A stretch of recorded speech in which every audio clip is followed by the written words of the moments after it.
പശ്ചിമേഷ്യൻ സംഘർഷത്തെ തുടർന്ന് ഇറാനിൽ കുടുങ്ങിയ ഇന്ത്യക്കാരുടെ ആദ്യ സംഘം ഡൽഹിയിലെത്തി. ജമ്മു കാശ്മീരിൽ മെഡിക്കൽ വിദ്യാർത്ഥികളും തീർത്ഥാടകരുമാണ് സംഘത്തിലുള്ളത്. അതിനിടെ UAE നിർദ്ദേശപ്രകാരം ഇന്ത്യൻ വിമാന കമ്പനികൾ സർവീസുകൾക്ക് നിയന്ത്രണം ഏർപ്പെടുത്തിയിട്ടുമുണ്ട്.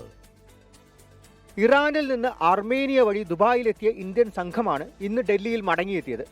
അർമേനിയയിൽ നിന്ന് ഫ്ലൈ ദുബായ് വിമാനത്തിൽ സ്വന്തം നിലയിലായിരുന്നു സംഘത്തിന്റെ യാത്ര. 70 പേരടങ്ങുന്ന സംഘത്തിലെ ഭൂരിഭാഗം ആളുകളും ജമ്മു കശ്മീരിൽ നിന്നുള്ള വിദ്യാർത്ഥികളാണ്. സമാന മാർഗത്തിൽ കൂടുതൽ സംഘങ്ങൾ അടുത്ത ദിവസങ്ങളിൽ മടങ്ങിയെത്തും.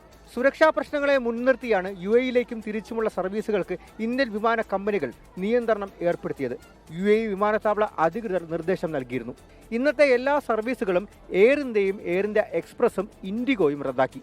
ഇന്ത്യയിലേക്ക് LPGയുമായി എത്തുന്ന ശിവാലിക്, നന്ദാദേവി കപ്പലുകൾക്ക് പുറമെ മറ്റുള്ള ഇന്ത്യൻ കപ്പലുകൾക്കും സുരക്ഷ ഒരുക്കുന്നതിന് നാവികസേന പദ്ധതിയിടുകയാണ്.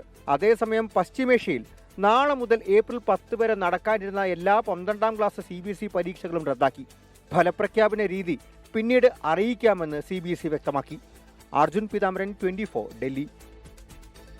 ലോകത്തെവിടെയായാലും ഏത് സമയത്തും 24 വാർത്തകളും ഓഗ്മെന്റഡ് റിയാലിറ്റി പാക്കേജുകളും എക്സ്പ്ലെയിനറുകളും വിശദമായി കാണാൻ ഞങ്ങളുടെ YouTube ചാനൽ നിങ്ങൾക്ക് സബ്സ്ക്രൈബ് ചെയ്യാം.